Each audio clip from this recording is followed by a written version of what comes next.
அனைவருக்கும் வணக்கம். நோய் நாடி நோய் முதல் நாடி அது தணிக்கும் வாய் நாடி வாய்ப்பச் செயல் அந்த திருக்குறளுக்கு இணங்க நாங்கள் ஃபுட் வெரைட்டிஸ் செஞ்சு இங்கே விற்கிறோம்.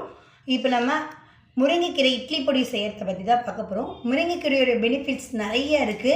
அதனுடைய முருங்கைக்கீரையை டெய்லி நம்ம உணவில் சேர்த்துக்கிறதுக்கு இப்படி ஒரு வழி இருக்குது.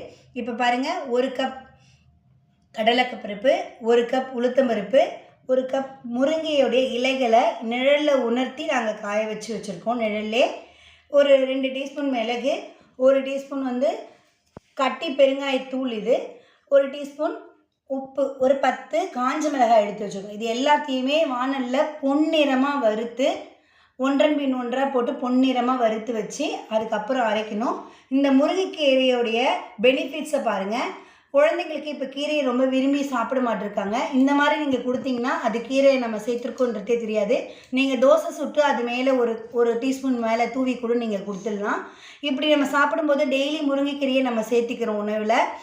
இது இல்லாமல் நாங்கள் நிறைய பொடி வெரைட்டிஸ் செய்கிறோம். கருவேப்பிலை இட்லி பொடி, கொத்தமல்லி இட்லி பொடி, முருங்கை விதை இட்லி பொடி, முருங்கை பூ இட்லி பொடி, கொள்ளு இட்லி பொடி, அப்படின்னு நிறைய வெரைட்டிஸ் செய்கிறோம். இதிலே நீங்கள் கருப்பு உளுத்தம்பருப்பு சேர்த்து செஞ்சால் இன்னும் நல்ல பெனிஃபிட்ஸாக இருக்கும். குழந்தைங்களுக்கு அந்த தோலோடு இருக்க உளுத்தம்பருப்பை சேர்த்து கொடுக்குறப்ப அதனுடைய சத்துக்கள் அதிகமாக அந்த குழந்தைங்களுக்கு போய் சேரும். அப்படி கருப்பு உளுத்தம்பருப்பு சேர்த்தும் நாங்கள் இட்லி பொடி செஞ்சு தரோம். உங்களுக்கு தேவையான இட்லி பொடி வேணும்னா கீழே இருக்க அந்த வாட்ஸ்அப் நம்பருக்கு ஆர்டரை ப்ளேஸ் பண்ணுங்கள். இங்கே பாருங்கள், இதுதான் முருங்கைக்கீரை இட்லி பொடி. ஸோ எல்லாத்தையும் வறுத்து அழகாக அரைச்சி வச்சுருக்குறோம்.